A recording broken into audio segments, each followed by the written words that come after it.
Mengaji bersama menebar kebaikan.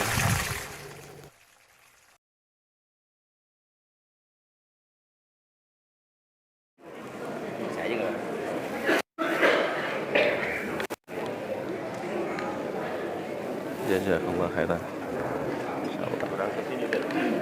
Kurang sini ya? Boleh, mangga. Saya yang kurang sini.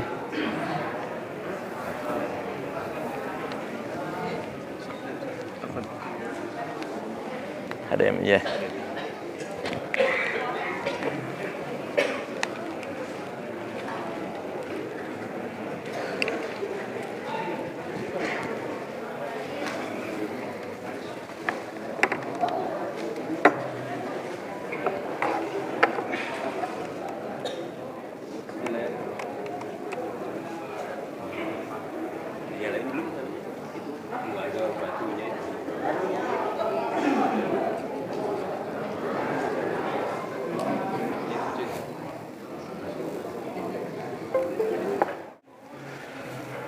Bismillahirrahmanirrahim. Assalamualaikum warahmatullahi wabarakatuh. Innal hamdalillah nahmaduhu wa nasta'inuhu wa nastaghfiruh wa na'udzu billahi min shururi anfusina wa min sayyiati a'malina. May yahdihillahu fala mudilla lahu wa may yudlil fala hadiya lahu. Wa asyhadu an la ilaha illallah wahdahu la syarika lahu wa asyhadu anna Muhammadan abduhu wa rasuluhu alladzi la nabiyya ba'dah. Alhamdulillah, Bapak dan Ibu jamaah salat subuh yang sama-sama mengharapkan ridha Allah. Di kesempatan yang mulia ini kita bersyukur kepada Allah Subhanahu wa taala yang masih mengaruniakan kepada kita kebaikan-kebaikan, dan salah satu kebaikan yang Allah berikan adalah ketika Allah Subhanahu wa taala mengembalikan ruh kita setelah Allah menggenggamnya. Karena setiap manusia ketika dia tidur, maka Allah menggenggam setiap jiwa, dan barang siapa yang Allah berkenan di pagi harinya masih bisa menikmati kehidupan dunia, maka Allah mengembalikan ruhnya kepada jasadnya.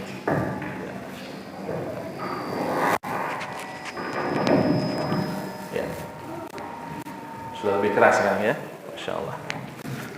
Baik, alhamdulillah, di kesempatan ini, kenapa tadi pagi ketika masuk ke tempat ini terlihat masjidnya subhanallah ya, tertata dengan rapih, dan saya teringat kesannya itu seperti masuk ke dalam Masjid Nabawi.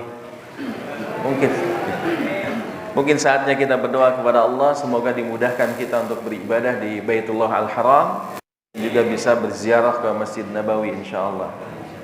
Dan yang kedua, sepertinya merasa bahagia mewakili para akhwat yang salih melihat kondisi di sini, karena di sebagian masjid sepertinya stok orang-orang saleh yang datang ke masjid dalam kondisi bujangan itu jarang. Tapi di sini sepertinya stoknya banyak ya. Dilihat dari saf salat subuhnya, banyak diisi oleh orang-orang yang sudah sepuh, sudah menikah. Bujangan jarang. Kasihan ya, akhwat yang mau menikah susah nyari ikhwan yang saleh ketika melihat saf subuhnya begitu sedikit.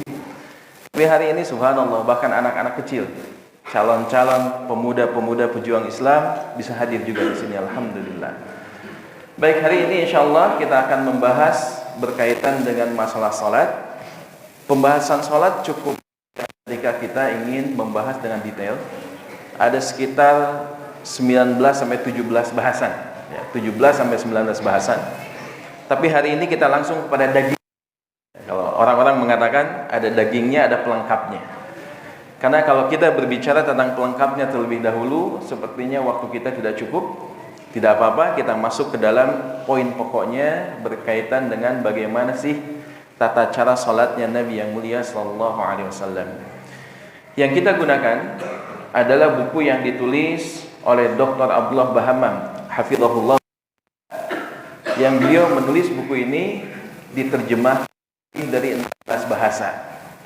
Buku ini buku yang sangat padat, isinya juga sangat mendalam dan cocok dipelajari oleh orang-orang yang pertama kali belajar masalah fikih. Tentu saja kalau ingin membahas lebih dalam, kita membahas yang lebih besar. Dengan kitab ini, pemula cukup untuk bisa mendalami masalah fikih dengan dalil-dalil yang jelas dan juga hujah-hujah yang jelas. Nah, beliau di sini menyebutkan tentang, pertama, kita akan dampingin nanti dengan slide yang saya sudah kumpulkan dalam beberapa sumber. Di awal beliau akan dalam hadis riwayat Imam Al-Bukhari dalam sahihnya, ketika Nabi yang mulia sallallahu alaihi wasallam bersabda, "Sallu kama ra'aitumuni usalli." Salatlah kalian sebagaimana kalian melihatku salat. Hadis ini menunjukkan bahwasanya di dalam salat itu tidak ada ranah sedikit pun bagi kita untuk menambah ataupun menguranginya. Apa yang dilakukan oleh Nabi yang mulia sallallahu alaihi wasallam maka lakukan. Bahkan Nabi menyebutkan sallu, salatlah kalian, dan ini adalah kalimat perintah. Dan al-aslu fil amri lil wujub. Hukum asal perintah adalah menunjukkan sesuatu yang wajib. Maka salat sebagaimana salatnya Nabi yang mulia sallallahu alaihi wasallam hukumnya apa? Wajib hukumnya.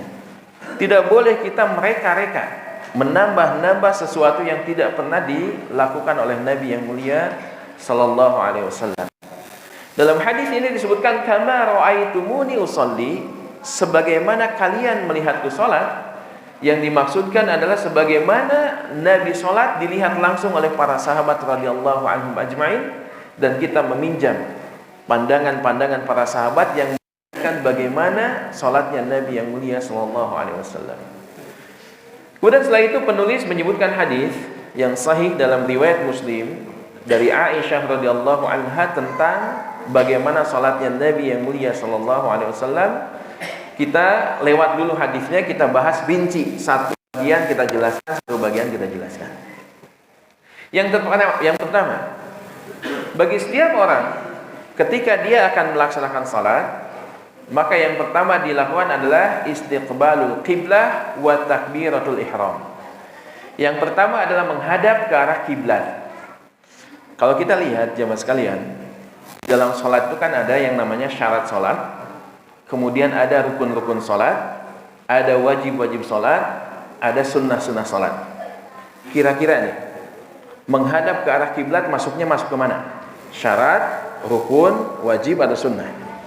Masuknya kemana? Nah, ikhtilaf para jamaah.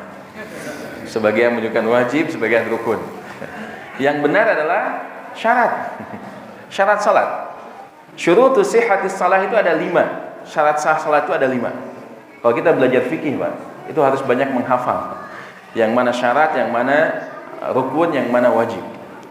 Syarat sah salat ada 5. Rukun salat ada 14. Dan wajib-wajib salat ada 10. Insya Allah kalau ada waktu kita akan bahas nanti di pertemuan-pertemuan yang akan datang kalau Allah mengizinkan.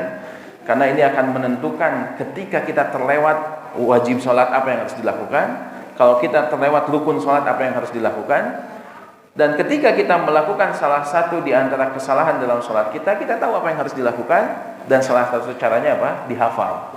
Apa saja yang masuk syarat, apa yang rukun, apa yang wajib. Nah, syarat sah sholat itu ada 5. Yang pertama adalah dukhulul waqti, masuknya waktu. Tidak sah sholat seseorang ketika dia melaksanakan sholat sebelum masuk waktunya. Misalkan saking semangatnya sholat subuh, jam 4 datang ke masjid langsung sholat subuh dengan bacaan yang panjang dan khusyuk, tapi can adzan belum masuk ke subuhnya, sholatnya sah atau tidak? Tidak sah. Sebagus apapun sholat yang dilakukan, syaratnya tidak terpenuhi, tidak sah sholatnya. Maka yang pertama syarat sah sholat adalah dukhulul waqti, masuknya waktu. Kemudian yang kedua adalah taharatu minal hadas, suci dari hadas. Baik itu hadas besar, yaitu hadas yang bisa disucikan dengan cara mandi, seperti orang yang junub, orang yang suci dari darah haid, bertemunya 2 alat yang dikhitan dan seterusnya, maka ini bisa dihilangkan dengan cara mandi. Ataupun hadas kecil, yaitu setiap hadas yang bisa disucikan dengan cara berwudu. Maka wudu merupakan salah satu di antara syarat sahnya salat. Yang ketiga adalah at-taharatu minan najasat. yaitu suci dari najis. Baik itu tubuh kita, tidak boleh ada najisnya, pakaian kita, ataupun tempat yang digunakan untuk sholat kita, maka harus suci dari najis. Yang keempat adalah satrul aurah, harus menutup aurat. Ketika sholat maka harus betul-betul tertutup auratnya, tidak ada aurat yang terbuka ketika dia melaksanakan sholat. Dan yang terakhir adalah istiqbalul qiblah, menghadap ke arah kiblat. Berarti menghadap kiblat masuknya ke mana? Syara. Kemudian setelah itu wa takbiratul ihram, kemudian melakukan takbiratul ihram. Coba kita lihat lebih detail lagi berkaitan dengan masalah ini. Kita bawakan slide yang akan lebih mendetailkan dan menjelaskan berkaitan dengan masalah ini.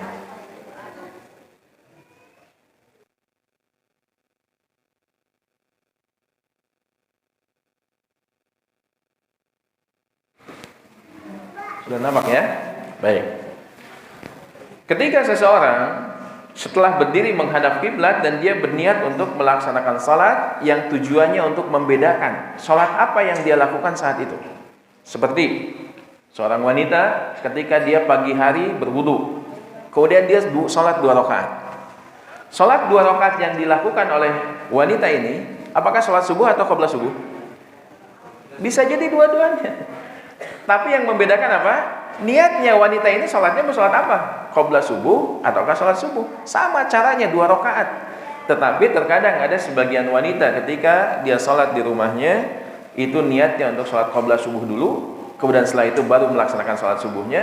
Atau mungkin sebagian wanita dia tidak mau atau tidak sempat melakukan qabla subuh, kemudian dia ingin langsung melakukan sholat subuh. Sama 2 rakaat. Yang membedakannya itu apa? Niatnya. Dan para ulama mengatakan an-niyatu mahalluha al-qalbu. Niat itu tempatnya di dalam hati, dan ini disepakati oleh para ulama.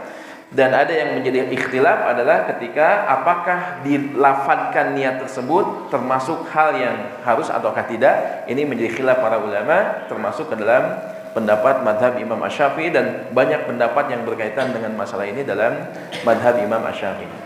Tapi yang disepakati oleh para ulama adalah an-niyatu mahalluha al-qalbu. Niat itu letaknya di dalam hati.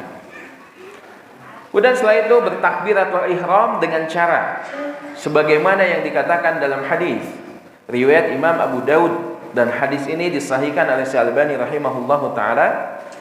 Hadis dari Abu Hurairah radhiyallahu anhu. Siapa Abu Hurairah? Banyak nama yang disebutkan oleh para ulama nama aslinya. Karena nama Abu Hurairah itu bukan nama asli beliau. Nama aslinya itu banyak para ulama menyebutkan nama beliau, tapi yang paling masyhur, yang paling banyak diambil oleh para ulama adalah bernama siapa? Abdurrahman bin Sakhar namanya.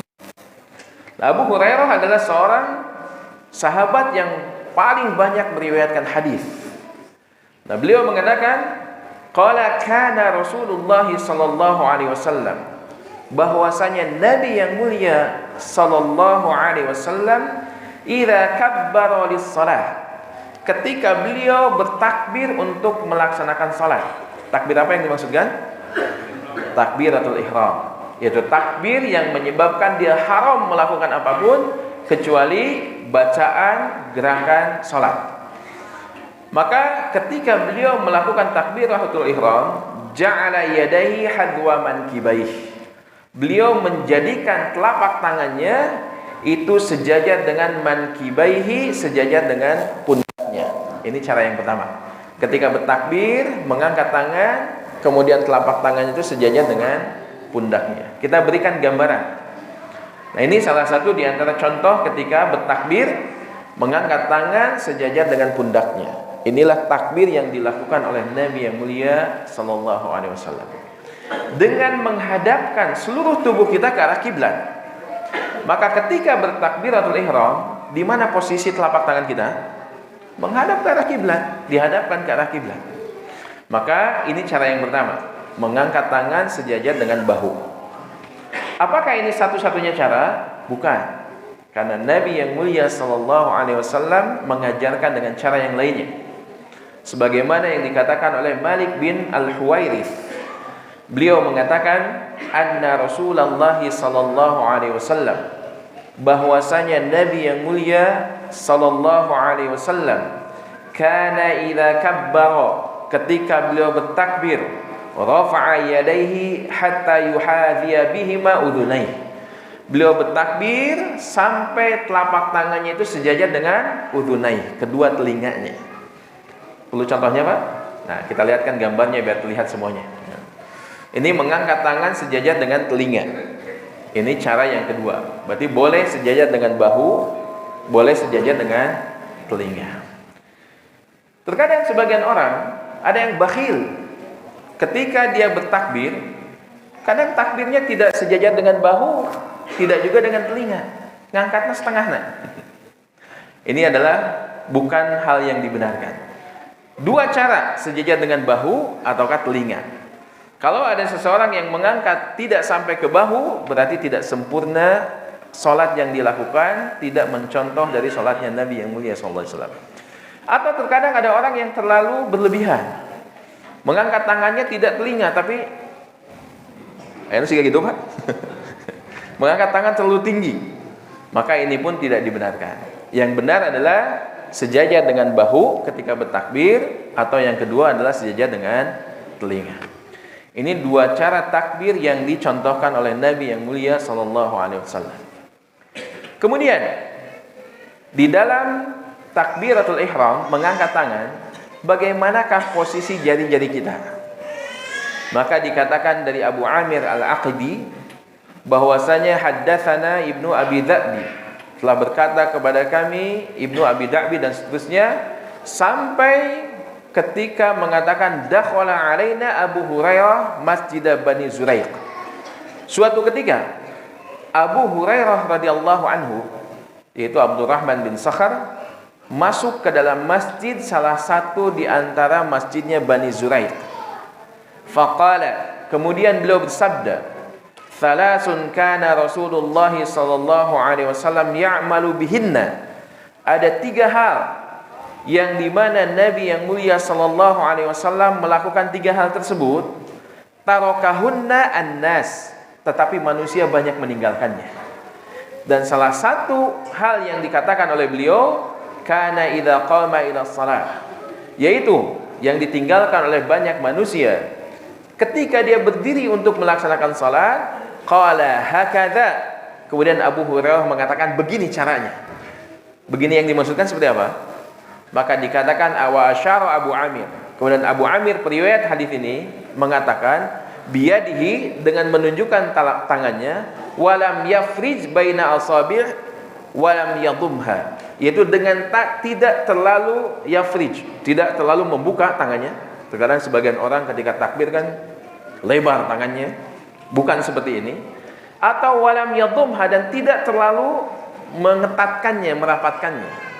Tapi yang dimaksudkan adalah di antara keduanya, tidak terlalu terbuka, tidak terlalu merapat, tapi sesuai dengan porsi dari jari-jarinya. Relax, jangan tegang. Dengan relax, jari berada pada posisinya, menghadap ke arah langit ujung-ujungnya, dan telapak tangan menghadap ke arah kiblat. Bertakbir, kemudian mengangkat tangan sejajar dengan bahu, atau yang kedua dengan sejajar dengan telinga. Ini posisi dari jari-jari tangan kita. Bisa dipahami Bapak dan Ibu sekalian? Insyaallah. Kita lanjutkan. Kalau sudah habis waktunya kasih tahu ya. Karena kadang kalau sudah dikasih mikrofon tuh lupa berhenti. Insyaallah. Cara untuk menyenangkan Ustadz itu begitu. Datangkan jamaah, kasih mikrofon, suruh ngomong aja. Senang Ustadz digituin. Baik, bagaimana setelah itu, setelah takbir, yang dilakukan adalah bersedekap. Bagaimana cara sedekapnya? Ada dua cara sedekap yang dicontohkan oleh Nabi yang mulia sallallahu alaihi wasallam. Yang pertama adalah al-wad'u, yaitu meletakkan, menyimpan saja. Sebagaimana hadis dari Wa'il bin Hujr tentang sifat salat Nabi sallallahu alaihi wasallam, dalam hadis diriwayatkan Imam Abu Daud, dan hadis ini hadis yang sahih dalam Sahih Abu Daud. Wa'il bin Hujr mengatakan, "Tsumma wada'a yadahu al-yumna 'ala dhahri kaffihi al-yusra wa rusghi was-sa'idi." Nabi sallallahu alaihi wasallam setelah bertakbir, "Tsumma wada'a yadahu al-yumna", kemudian meletakkan tangan kanannya 'ala dhahri kaffihi, di punggung telapak tangan kirinya. Diletakkan seperti ini. Ini cara yang pertama. Kemudian warusli, atau ketika di di punggung telapak tangan, atau yang kedua adalah arusli, di pergelangan tangan di sini. Wasaidi, atau di lengan, berarti di sini. Berarti ada berapa posisi, Pak? 3. Punggung telapak tangan, kemudian pergelangan tangan, kemudian bagian lengannya. Ini 3 cara bersedekapnya Nabi yang mulia sallallahu alaihi wasallam dengan cara yang pertama, yaitu al-wad'u, hanya meletakkan saja. 3 posisi. Dalam riwayat yang lainnya, Nabi yang mulia sallallahu alaihi wasallam melakukannya bukan al-wad'u, tapi al-qabdu namanya. Kalau al-wad'u berarti meletakkan saja, menyimpan saja. Sedangkan al-qabdu adalah dengan menggenggamkannya, digenggam. Sebagaimana yang diriwayatkan pula oleh Wa'il bin Hujr radhiyallahu anhu dari dalam hadis riwayat Imam An-Nasa'i dan juga diriwayatkan oleh Imam Al-Baihaqi, dan hadis ini ada dalam Sahih Imam An-Nasa'i dalam sunannya. Nah, beliau mengatakan, Wa'il bin Hujr mengatakan, ra'aitu Rasulullah sallallahu alaihi wasallam idza kana qa'iman fi shalah qabada bi yaminihi ala shimali. Beliau menyebutkan, saya melihat, kalau disebutkan ra'aitu atau sami'tu, ini menunjukkan hadis ini adalah hadis yang mausul, yang betul-betul sampai kepada Nabi yang mulia sallallahu alaihi wasallam, yang betul-betul riwayat melihatnya. Maka Wa'il bin Hujr menyebutkan, ra'aitu, saya melihat Rasulullah sallallahu alaihi wasallam idza kana qa'iman, ketika beliau berdiri fi shalah, di dalam salatnya, qabada, maka beliau menggenggamkan biyaminihi ala shimali, tangan kanannya di atas tangan kirinya. Berarti dari sisi posisi tangan itu ada al-qabdu, al-wad'u, meletakkan. Yang kedua adalah al-qabdu, dengan cara menggenggam. Berarti kalau kita simpulkan 2 hadis ini, ada 2 cara, yaitu yang pertama meletakkan, yang kedua menggenggam, berada pada 3 posisi tangan kita. Punggung telapak tangan, pergelangan tangan, dan satu lagi di mana? Di lengan kita. Berarti kalau kita jumlahkan posisi sedekapnya seseorang ketika sholat, berarti ada berapa jumlahnya? Ada 6. Yang pertama adalah meletakkan di punggung telapak tangannya, tangan kanan di punggung telapak tangan kiri, atau di pergelangannya, atau di lengannya dengan cara al-wad'u. Kemudian yang berikutnya, yang keempat adalah dengan cara menggenggam tangannya, atau menggenggam pergelangan tangannya, kemudian atau menggenggam lengannya. Jangan sampai ayam siga kieu. Kalau itu bukan sholat, sedang nyantai. Yang benar hanya 6 saja. Di punggung telapak tangan, di lengan, di pergelangan ataupun di lengan, baik meletakkannya ataupun dengan cara menggenggamkannya. Berarti ada cara ketika seseorang bersedekap ketika dalam posisi sholatnya. Bisa dipahami jemaah sekalian? Insyaallah. Kita lanjut. Setelah itu, setelah bertakbir, kemudian meletakkan tangan di di dadanya, kemudian membaca doa iftitah atau doa istiftah. Ada iftitah atau istiftah. Nah, beberapa doa yang saya bawakan di sini, sengaja saya pilihkan beberapa doa, dipilihkan doa yang paling sering dibaca oleh kaum muslimin di negeri kita tercinta ini, dan juga beberapa doa yang sekiranya pendek supaya mudah untuk menghafalnya. Dan kami juga sempat merangkum dalam buku Hisnul Muslim, dibuatkan rangkumannya, dipilihkan doa-doa yang paling populer di negeri kita tercinta, juga yang paling pendek, kemudian kami rangkum dan dijadikan kurikulum di sekolah kami di Baitur Rahman Islamic School, dan diajarkan setelah dihafal oleh anak-anak yang sedang berada di level-level tertentu. Nah, ini doa yang paling sering dibaca, salah satunya doa yang diriwayatkan Imam Al-Bukhari dan juga Imam Muslim, yaitu apa? Allahumma ba'id baini wa baina khataayaya kama ba'adta bainal masyriqi wal maghrib. Allahumma naqqini min khataayaya kama yunaqqa thawbul abyadu minad danas. Allahumma ighsilni min khataayaya bithalji wal ma'i wal barad. Ada yang suka membaca doa ini? Ada? Alhamdulillah. Berarti doa ini doa yang diajarkan oleh Nabi yang mulia sallallahu alaihi wasallam dan diriwayatkan dalam hadis yang sahih riwayat Bukhari dan juga Muslim. Atau doa yang berikutnya. Ini doa yang boleh juga, doa yang pendek. Subhanakallahumma wa bihamdika wa tabarakasmuka wa ta'ala jadduka wa la ilaha ghairuka. Nah, ini doa yang kedua, hadis riwayat Imam Abu Daud, dan ini hadis yang disahihkan oleh Syalbani rahimahullahu taala. Ada yang baca doa ini? Ada? Alhamdulillah. Atau yang berikutnya? Nah, yang berikutnya hadis riwayat Muslim. Allahu akbar walhamdulillahi katsiran wa subhanallahi bukratan wa asila. Ada yang baca ini? Ada, alhamdulillah. Ini paling banyak ya.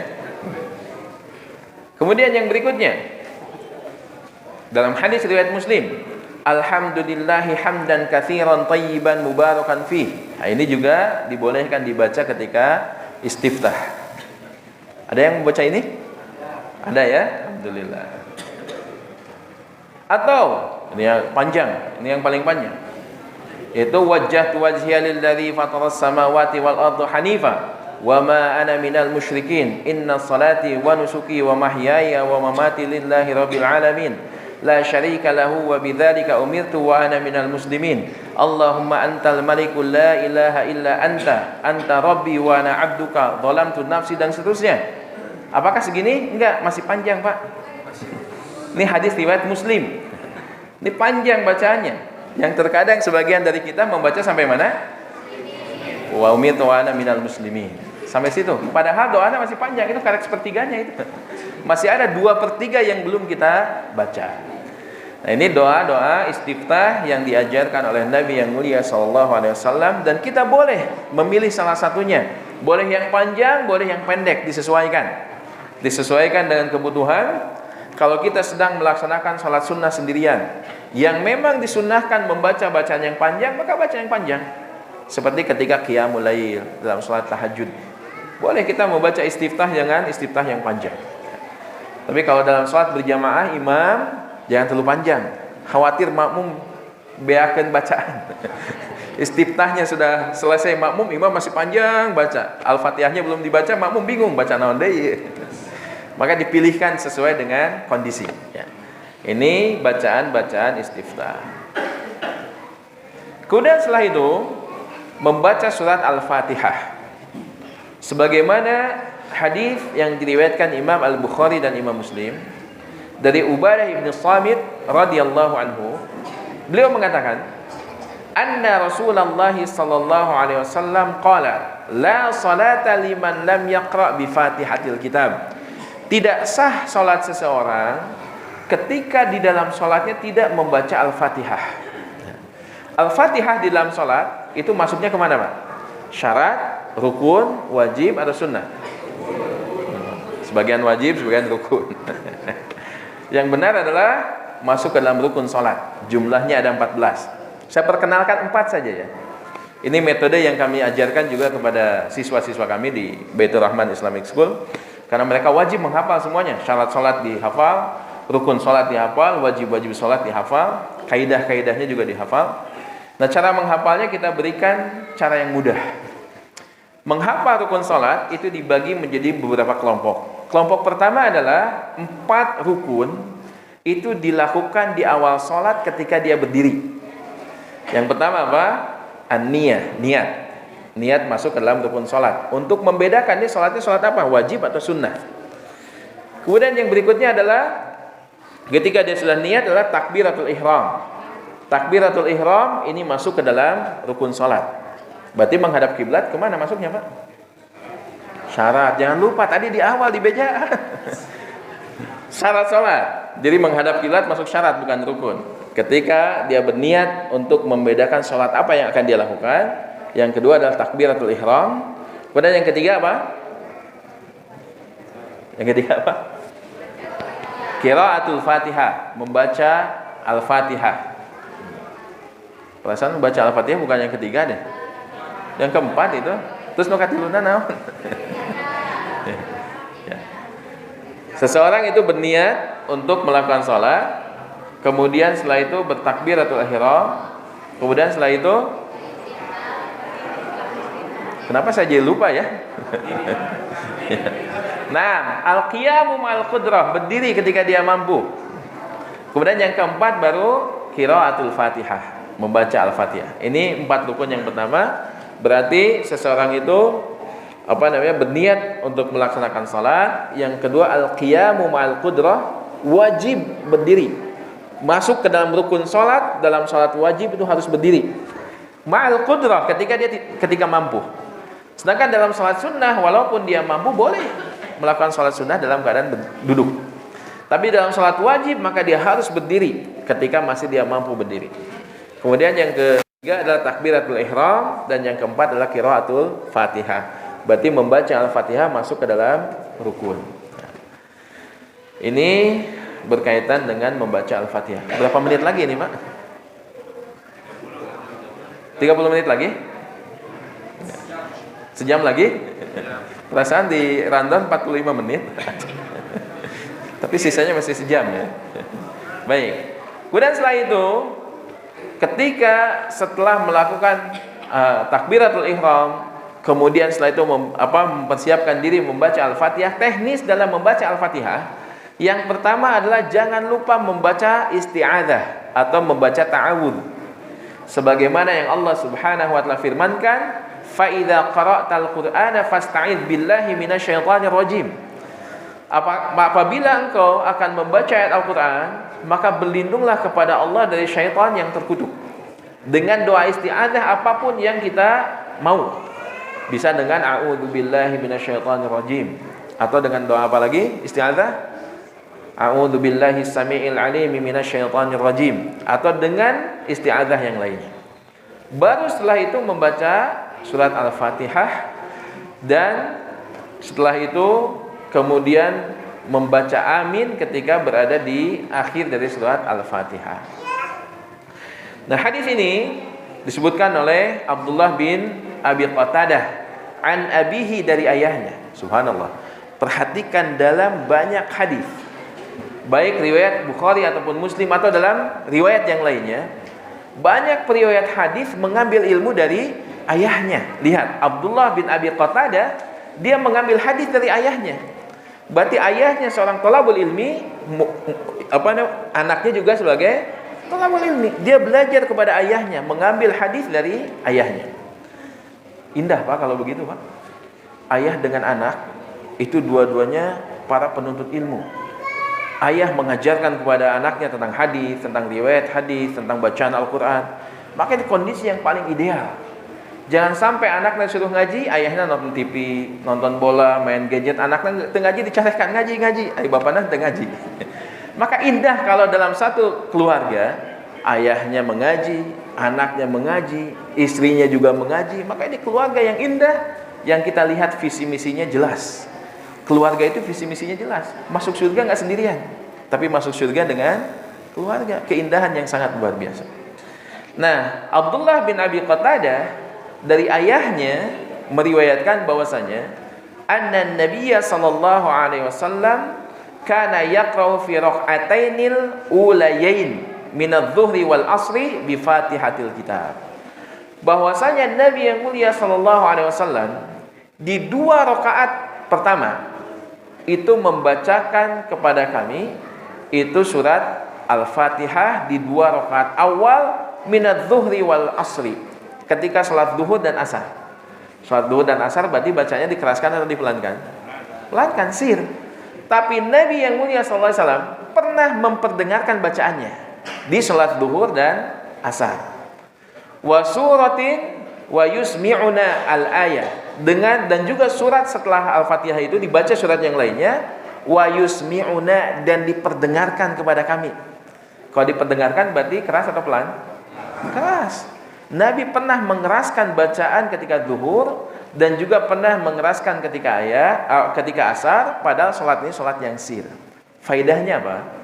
Para ulama mengatakan idza fa'ala Nabi sallallahu alaihi wasallam fahuwa jaiz. Kalau Nabi pernah melakukan satu perbuatan, ini menunjukkan perbuatan yang boleh.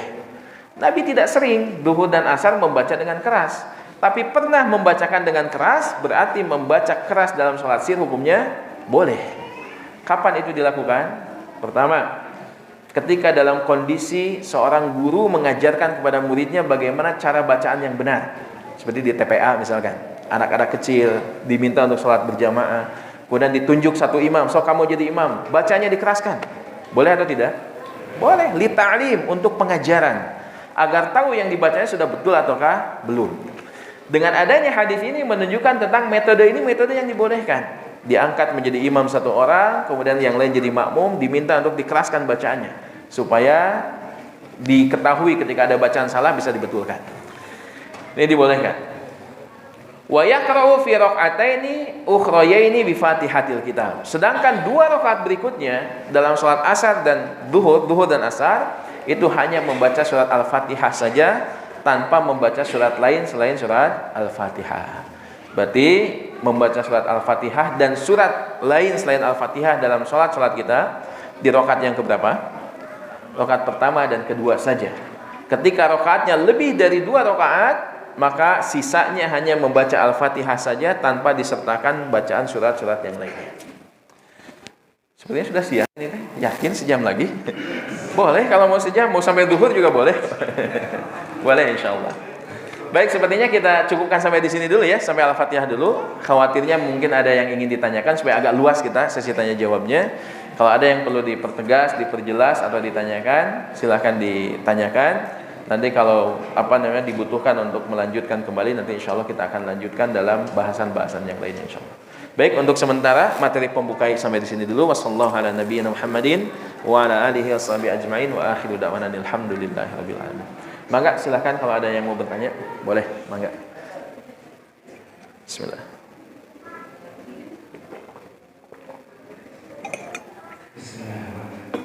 Dan mau menanyakan terkait posisi tangan ketika bersedekah. Perut, di bawah perut, atau tinggi perut gitu. Ya. Di manakah posisi tangan ketika seseorang bersedekah? Dalam permasalahan ini tidak ada dalil yang spesifik berkaitan dengan ini, maka terjadi khilaf para ulama berkaitan dengan ini. Nah, sebagian para ulama menyebutkan ala sadrihi, di atas dadanya. Nah, ketika disebutkan dada, pun mendefinisikan dada beda-beda juga. Mana dada? Dada bawah atau dada atas? Dada itu kan mulai dari sini sampai ke bagian sini. Nah, ada sebagian yang bukan dada, ya udah, yang penting di dada, weh. Ada yang meletakkan di sini, sebagian ada yang meletakkan di tempat yang lainnya. Tapi Allah alam, yang kami dapatkan dari guru-guru kami ketika membahas tentang bagaimana tata cara salat Nabi SAW, pendapat yang paling sering dibawakan oleh para ulama adalah sesuai dengan kondisi tulang-tulang kita. Tumaknina, itu apa? Lihat tangan kita, lengan kita sampai siku, lihat sikunya. Maka diratakan dengan sikunya agar kita bisa tumaknina. Maka bisa diletakkan di bagian sini agar bisa tumaknina.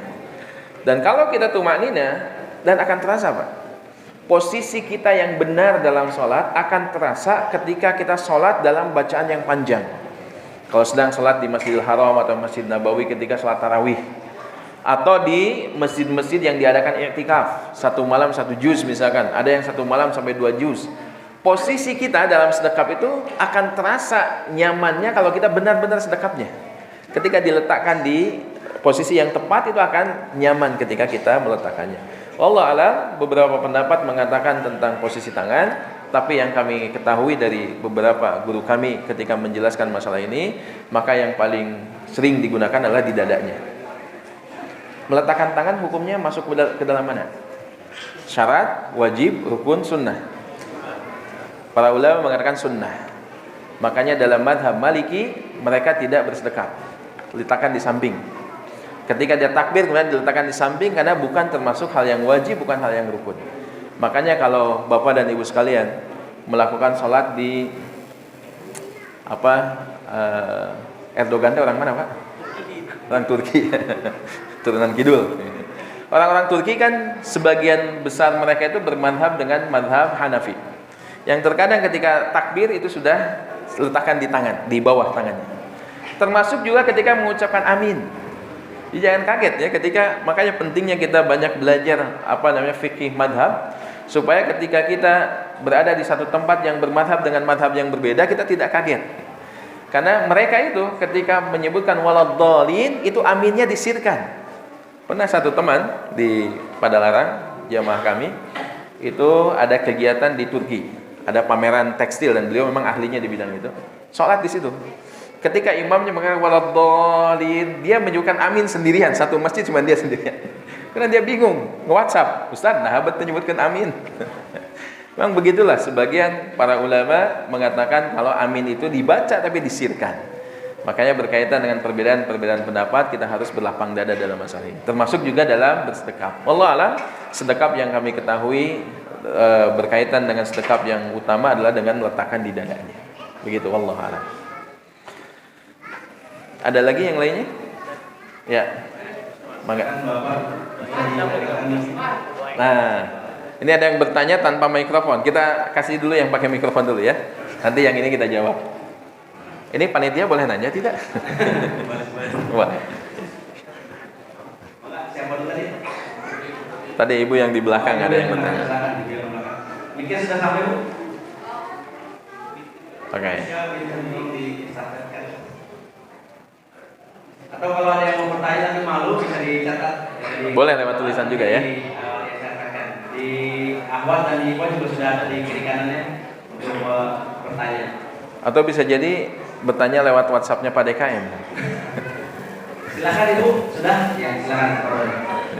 Assalamualaikum warahmatullahi wabarakatuh. Waalaikumsalam warahmatullahi wabarakatuh. Saya mau bertanya, ada sebagian rekan saya, kalau karena gimana ya, karena belum waktu sholat, sementara sudah harus berangkat kerja, otomatis sholatnya itu belum masuk waktu. Daripada nggak sholat, lebih baik sholat dulu gitu ya. Dan sementara saya sendiri bikinnya itu kan tidak sah kalau Sholat apa itu, Bu? sholat subuh. Sholat subuh. Kondisinya karena jemputan udah mau datang nih, waktu subuh belum masuk. Ya udah sholat dulu aja gitu. Sementara di sisi lain nyari makan juga ibadah gitu. Iya. Cuman saya mikirnya tapi kan itu sholatnya nggak sah karena nggak masuk waktu gitu. Nah, cara settingnya biar kita sholat sah, cari nafkah juga bisa. Gimana kita cara menyampaikannya gitu? Baik. Itunya dari. Terima kasih Ustaz. Mangga. Waalaikumsalam warahmatullahi wabarakatuh. Yang pertama berkaitan dengan pertanyaan ini dilema ya. Sholat subuh can waktu. Nah, tapi kalau sholat subuh pada waktunya tinggalin jemputan. Gimana solusinya? Pertama, berarti tempat kerja yang tempat bekerjanya ibu tersebut bisa dipastikan pemiliknya pasti non muslim. Karena kalau pemiliknya muslim, dia akan memperhatikan waktu-waktu sholat. Kapan waktu masuk, kapan waktu istirahat, pasti akan diperhatikan. Oleh karena itu, bapak-bapak dan ibu sekalian yang ada di sini, jangan sungkan-sungkan. Kalau mau jadi orang kaya sekalian. Jadi pengusaha, biarkan karyawannya mereka bisa bekerja dan juga bisa beribadah dengan tenang. Apa jadinya kalau pengusaha yang dikuasai oleh orang non-muslim? Sholat susah. Jadinya masalah gini, dilema ini. Sholat subuh sebelum waktunya sah. Tapi sebelum sholat subuh pada waktunya kesiangan jemputan. Terus gimana caranya? Ini yang pertama berarti harus mencari tempat kerja yang baik, yang tidak mengganggu waktu-waktu sholat kita. Yang kedua, dalam kondisi ini berarti harus direncanakan dulu yang pertama ya. Kalau memang mencari nafkah menyebabkan kewajiban terlalaikan, maka apa yang harus kita lakukan? Nyari tempat lain yang sekiranya kewajiban bisa berjalan dan nafkah itu bisa berjalan pula. Dan jangan khawatir, kalau kita ingin mencari rizki yang halal dengan cara menghindarkan cara-cara yang menyebabkan hilangnya kesempatan kita untuk beribadah kepada Allah dalam hal yang wajib, maka Allah akan memberikan pertolongan kepada orang tersebut untuk mendapatkan tempat kerja yang lebih baik. Berarti direncanakan. Kalau nggak bisa sekarang, kira-kira kapan nih mulai untuk bisa berpindah ke tempat yang tidak mengganggu waktu-waktu sholat tersebut. Ini yang pertama. Nah yang kedua, dalam kondisi ini bagaimana? Dalam kondisi ini, kondisi yang ketika datang ke tempat kerja itu jam berapa, Bu? Kalau berangkat sebelum subuh pakai jemputan, ke tempat kerja jam berapa nyampainya? 5:30 ya. 5:30 berarti di situ di akhir-akhir batas waktu sholat subuh. Nah hukum asal sholat wajib itu tidak di atas kendaraan. Sholat wajib itu hukum asalnya berdiri di atas permukaan bumi. Maka kalau memungkinkan untuk kondisi tersebut, ketika datang ke tempat kerja maka sholat subuhnya di tempat kerja saja dalam kondisi ini. Dan biasanya itu kan di shift ya. Ya, dalam satu pekan mungkin bisa jadi 2 hari seperti itu. Ya, untuk sementara sebelum mendapatkan solusi lain, yaitu mencari tempat yang lebih baik lagi untuk bisa beribadah kepada Allah, untuk sementara begitu saja. Itu berangkat kemudian datang ke tempat kerja langsung melaksanakan sholat. Atau kalau ingin lebih baik lagi, coba cari kendaraan sendiri supaya bisa diaturkan waktu berangkatnya kapan, waktu pulangnya kapan. Kalau punya kendaraan sendiri kan lebih enak, pakai motor misalkan. Itu kan bisa lebih mengatur waktu berangkatnya kapan, kemudian waktu pulangnya kapan. Dan itu bisa diaturkan nanti waktu-waktu sholat di kondisi demikian. Ini solusi untuk sementara yang bisa kami berikan, tapi memang harus difikirkan untuk solusi permanennya. Ada 2 kemungkinan, bisa jadi memang berpindah ke tempat yang lainnya untuk bekerja di tempat yang sekiranya tidak sampai mengganggu waktu-waktu sholat, dan insya Allah peluangnya sangat banyak berkaitan dengan ini. Atau yang kedua adalah mencari alternatif lain menggunakan kendaraan selain jemputan. Karena jemputan itu yang mengaturnya ya si tukang jemputan juga gitu. Jadi berkaitan dengan orang lain juga yang memang tidak bisa kita atur berkaitan dengan waktu-waktu sholat dan lain sebagainya. Mudah-mudahan Allah berikan solusi terbaik dan mudah-mudahan Allah berikan rezeki untuk bisa mendapatkan kendaraan supaya bisa melaksanakan kewajiban tanpa melalaikan mencari rezeki. Begitu, wallahu a'lam. Tadi ada pertanyaan dari panitia, dari pemuda kita. Sudah nikah atau belum? Belum ya? Alhamdulillah nih. Para akhwat nih cirian. Nah, bagaimana kondisi? Apakah dibolehkan untuk menggabung doa istiftah dengan selain satu doa? Menggabungkan 2 doa. Maka jawabannya tidak ada dalil yang spesifik tentang hal tersebut. Tapi selama tujuannya untuk mengisi waktu kekosongan daripada ngalamun, maka membaca lebih dari 1 itu jauh lebih bagus. Misalkan kita membaca doa istiftah yang pendek, ternyata imam panjang. Setelah kita beres, terus apa yang kita lakukan? Daripada ngalamun teu macana naon, lebih baik diulangi istiftah yang tersebut, atau boleh dengan membaca doa istiftah yang lainnya, supaya dalam sholat kita itu tidak ada jeda ketika kita diam. Tetap berzikir kepada Allah, tetap membaca doa-doa yang memang di situ dibolehkan kita membaca doa istiftah tersebut. Maka dalam kondisi tertentu itu dibolehkan, dalam kondisi yang lain sebaiknya kita membaca sesuai dengan apa yang dicontohkan, yaitu dengan 1 doa istiftah. Begitu, Allah a'lam. Silakan. Tadi Bapak-bapak. Ya, Pak Adin. Assalamualaikum warahmatullahi wabarakatuh. Waalaikumsalam warahmatullahi wabarakatuh. Berkenaan dengan posisi kaki lagi sujud atau yang awal itu apakah yang melipat kaki itu punya faktor ini soalnya banyak yang waktu ruku atau tahiyat kakinya itu gak dilipat asal nempel gitu. Apakah itu termasuk rukun? Iya. Berkaitan dengan posisi kaki ya. Ini pertanyaan yang visioner, belum dibahas sudah ditanyakan. Gak apa-apa, kita perlihatkan Pak. Berkaitan dengan posisi kaki ketika tahiyat ataupun ketika duduk.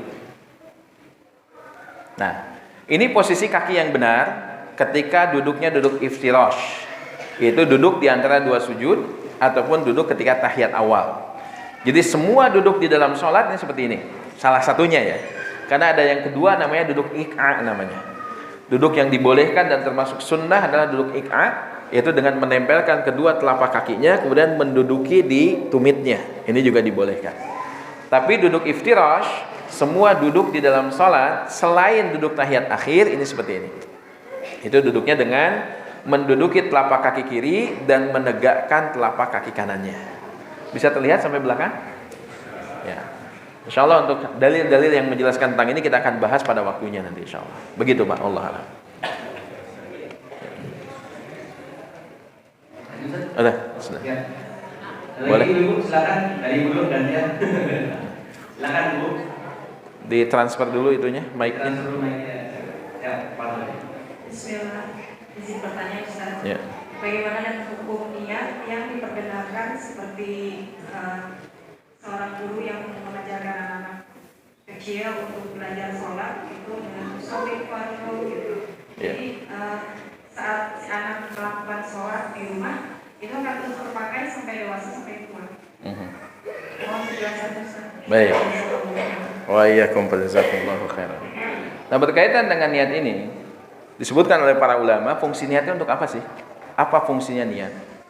Disepakati oleh para ulama, niat itu mahalluha fil qalbi. Itu letaknya dalam hati. Niat itu ada beberapa fungsi. Yang pertama, untuk membedakan antara ibadah satu dengan ibadah yang lainnya. Makanya di situ ada niat. Seperti untuk membedakan apakah ini sholat subuh ataukah qabla subuh. Yang membedakan apa? Niatnya. Untuk membedakan satu dengan yang lainnya. Fungsi yang kedua daripada niat adalah untuk membedakan mana ibadah, mana selain ibadah. Apakah ini ibadah, apakah ini kebiasaan. Yang membedakan apa? Niatnya. Seperti orang yang mandi. Ketika dia mandi di pagi hari, apakah mandinya itu mandi untuk menghilangkan junub, ataukah mandinya untuk menyegarkan diri, membersihkan diri? Yang membedakan apa? Niatnya. Seseorang tinggal diam di masjid. Diam di masjidnya apakah dia i'tikaf atau sekedar istirahat? Ketika dia perjalanan, tukang dagang, misalkan dia berdagang, berjualan, ketika zuhur tiba, kemudian dia diam di masjid. Nah, diam di masjidnya itu apakah untuk istirahat ataukah untuk i'tikaf? Yang membedakan apa? Niatnya. Nah, ini untuk membedakan antara mana ibadah, mana selain ibadah. Yang ketiga adalah fungsi niat untuk menunjukkan sah atau tidak sahnya sebuah ibadah. Apakah dia niatnya karena Allah ataukah dia niatnya karena manusia? Kalau niatnya karena Allah, maka ibadah ini terpenuhi salah satu di antara dua syarat diterimanya ibadah. Yang pertama niat, yang kedua adalah tata caranya mengikuti contoh dari Nabi yang mulia SAW. Itu fungsi daripada niat. Nah, bagaimana niat yang untuk membedakan satu ibadah dengan ibadah lain?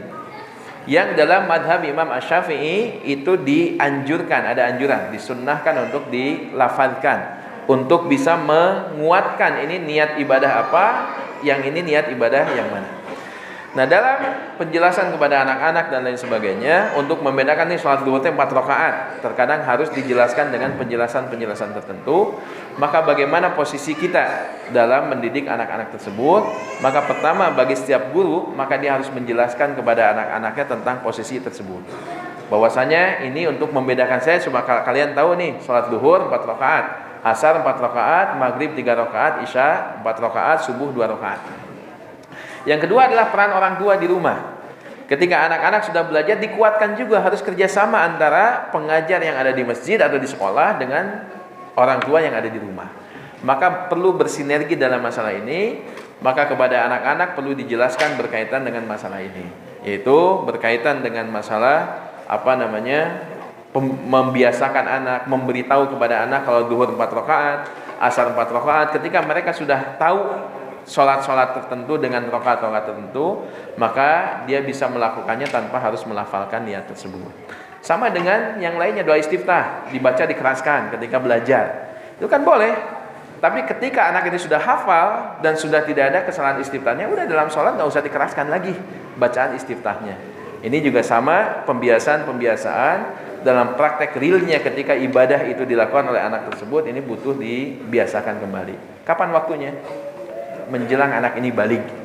Ketika anak ini akan menjelang balik, dia wajib melaksanakan ibadah, maka ibadahnya harus sudah mulai melaksanakan tata cara sebagaimana ibadah yang seharusnya. Adapun dalam proses pembelajaran, menjaharkan baca istiftah atau bacaan-bacaan yang lainnya, maka tidak masalah dalam proses belajar. Tapi dalam proses ibadah yang sesungguhnya, itu sudah mulai harus diajarkan bagaimana ibadah-ibadah yang sesungguhnya, yang sir dibaca sir, yang jahat dibaca jahat. Begitu, wallahu a'lam. Satu lagi. Pak Ian sudah megang mic, Pak. Kalau kasih bonus 2. Baik, silakan Pak Ian. Assalamualaikum warahmatullahi wabarakatuh. Waalaikumsalam warahmatullahi wabarakatuh. Saya ada 2 pertanyaan. Pertama pengen penjelasan dari Ustaz.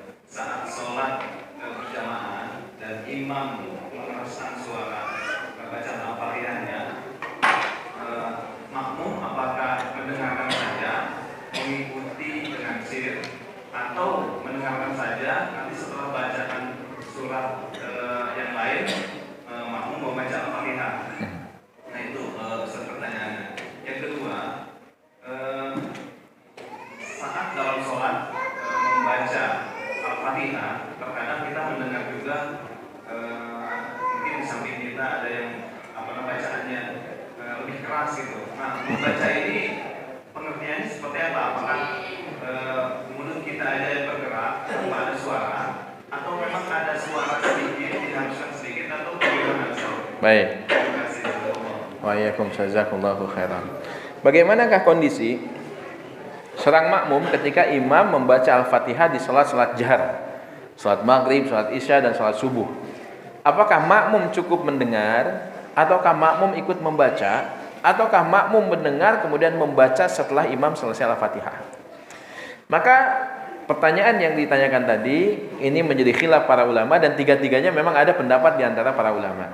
Sebagian para ulama adalah mendengar berdasarkan dalil dari Al-Quran ketika Allah Subhanahu wa ta'ala berfirman, wa idza quri'al Qur'an fa'ansitu wasma'u fa'ansitu la'allakum turhamun.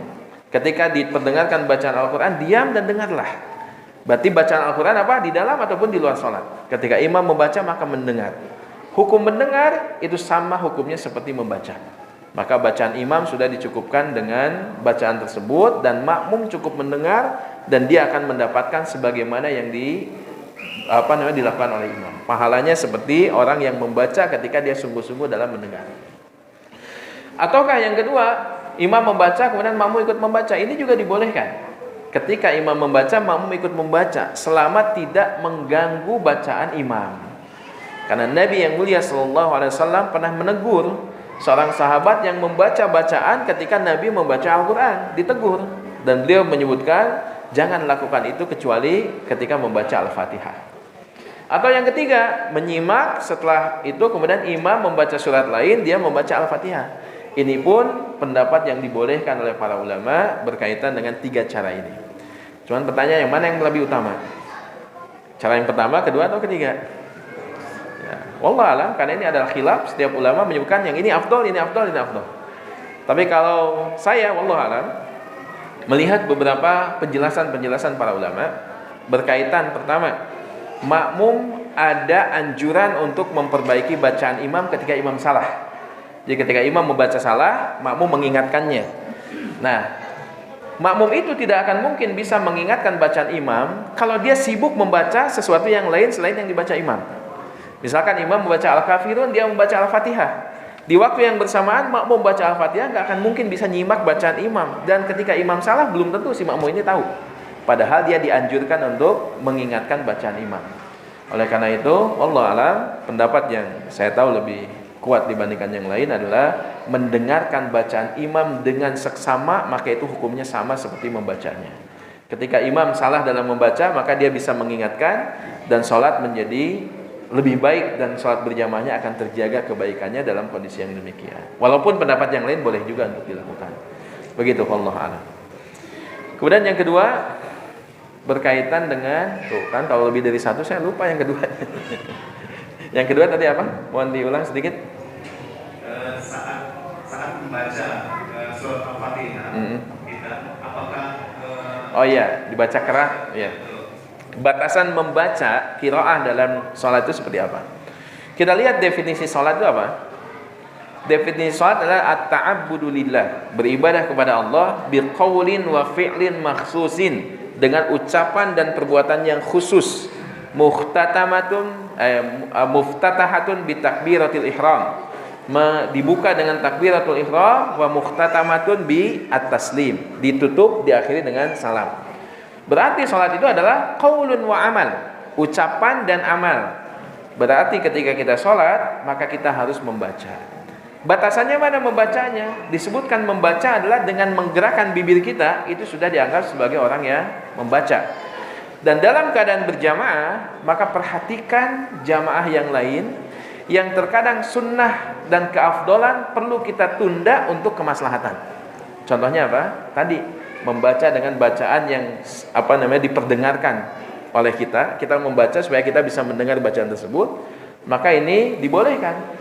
Tapi kalau ini bisa mengganggu yang lainnya, maka tunda itu. Cukup kita membaca dengan menggerakkan bibir kita supaya orang yang di samping kita tidak terganggu ibadahnya, karena mengganggu ibadah yang lain ini adalah muncul kemadharatan. Contoh yang lain, yang paling gampang ya. Nanti ketika kita masuk ke dalam bab sujud, bagaimana sujudnya Nabi yang mulia sallallahu alaihi wasallam? Beliau bersujud kemudian merentangkan tangannya sampai para sahabat bisa melihat putih ketiak beliau. Berarti sujudnya besar sih, sikutnya. Kalau dalam salat berjamaah bisa diamalkan tidak oleh makmum? Pas saya lebar, rek sujud hese. Nah, maka kadang keafdolan itu bisa kita tunda untuk kemaslahatan.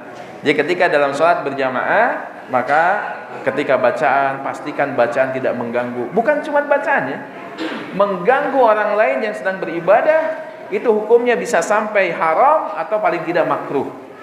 Kenapa sih makan bawang mentah sebelum salat berjamaah hukumnya makruh? Karena orang yang di sampingnya terganggu dengan bau mulut kita. Itu mengganggu yang lainnya hukumnya makruh. Nah, termasuk juga di dalamnya ketika dia membaca dengan bacaan yang bisa mengganggu orang yang di sampingnya, itu termasuk yang makruh atau bahkan bisa jadi sampai pada yang haram. Maka batasan bacaan tersebut adalah bacaan yang tidak sampai mengganggu orang yang di sampingnya. Maka ini adalah bacaan yang utama, walaupun dia tetap dengan menggerakkan bibirnya. Begitu Pak, Allah a'lam. Satu terakhir yang sudah angkat tangan. Assalamualaikum warahmatullahi wabarakatuh. Waalaikumsalam warahmatullahi wabarakatuh. Ustaz, untuk posisi kaki yang benar sesuai hadis itu saat berdiri sholat selebar apa? Ya. Lalu yang kedua, celana atau sarung kita itu apakah kadang kita melihat itu sampai di bawah mata kaki, lalu kalau di atas mata kaki setinggi apa? Ya. Baik, dua pertanyaan berkaitan dengan posisi berdiri, dan ini juga pertanyaan yang visioner yang akan kita bahas belum terbahas, tapi insya Allah kita akan perlihatkan. Nah, berdiri yang baik, belum muncul ya? Masya Allah. Ini ada sabotase sini. Ya, baik.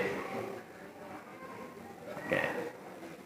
Nah, seperti sedang sujud ataupun sedang berdiri, maka hukum asal posisi tubuh kita ketika sholat adalah berada pada posisi yang seharusnya. Itu tulang-tulang kita berada dalam posisi yang seharusnya, tidak terlalu lebar dan tidak juga terlalu sempit. Kalau dalam baris berbaris disebutkan apa? Selebar bahu. Dulu ketika kita sekolah kan begitu, dalam pramuka baris berbaris itu selebar bahu. Dan diusahakan seluruh tubuh kita itu menghadap ke arah kiblat. Jari-jari kita menghadap kiblat, badan kita menghadap kiblat. Bahkan ketika sujud saja, maka diusahakan jari-jari kita tetap menghadap ke arah kiblat. Ketika takbir, telapak tangan kita menghadap ke arah kiblat. Jadi ketika sholat, seluruh tubuh kita itu dihadapkan ke arah kiblat. Begitu juga dengan berdiri, maka berdiri itu sesuai dengan posisi porsi dari tulang kita, dan biasanya posisi dengan selebar bahu itu sudah cukup. Tidak terlalu lebar dan juga tidak terlalu sempit. Kalau lebar kasihan yang sampingnya.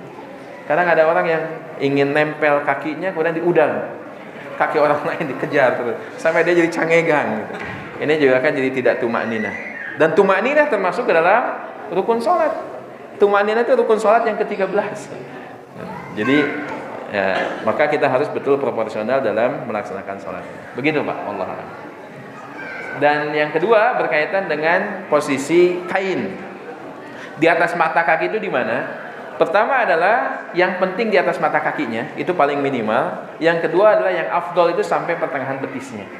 Sebagaimana yang dilakukan oleh para sahabat radhiyallahu anhum ajma'in ketika menaikkan sarungnya atau menaikkan izarnya itu sampai ke pertengahan dari betisnya, itu yang lebih utama.